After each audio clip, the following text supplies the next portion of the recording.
Hello everyone, welcome to Khanpedia. Today video I'll try to explain how we can turn off, disable Windows Defender. As you know, Windows Defender is a security software provided by Microsoft.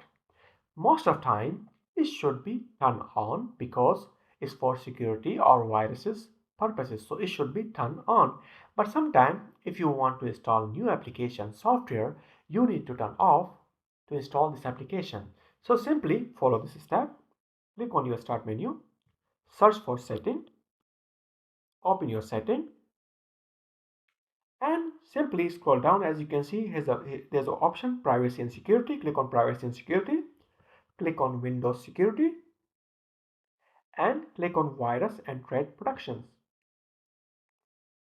Now simply scroll down. As you can see this option virus and threat protection, click on manage setting and click on turn off.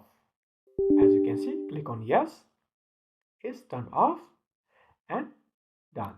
Is simply step how you can turn off or disable your Windows Defender.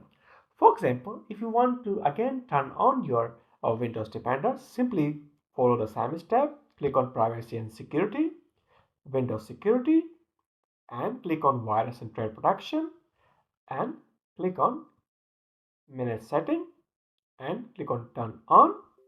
As you can see, click on yes and on. So it's done.